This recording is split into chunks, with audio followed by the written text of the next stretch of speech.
से पूछे जाने वाला सवाल। मुझसे आजकल सवाल पूछा जा रहा है, तुम शादी कब कर रही हो? और मैं कह देती हूँ जब अल्लाह का हुक्म होगा हो जाएगी। मुझे बहुत ताज्जुब होता है लोगों के इस सवाल पे। मुझे फ़िक्र नहीं है कि मेरी शादी कब होगी, कैसे होगी कि नहीं। मैंने सोचा ही नहीं इस बारे में। मैं जानती हूँ अल्लाह का हुक्म जब होगा हो जानी। मगर मैं हैरान होती हूँ, कुछ लड़कियाँ शर्मिंदा होती हैं लोगों के इस सवाल पे। लड़कियों की शादी करना उनके हाथ में नहीं है। उनकी शादी उनसे पूछकर थोड़ी की जाती है, जो वो ख़ुद कर ले। ये माशरा औरत को इजाज़त नहीं देता वो अपनी शादी खुद कर सके। अगर लड़की की शादी करना अपने हाथ में होता तो शादी करना इतना मुश्किल ना होता।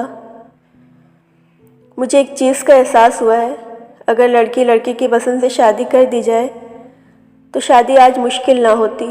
हमारी डिमांड मेयार जिसने साथ रहना उससे पूछा नहीं जाता।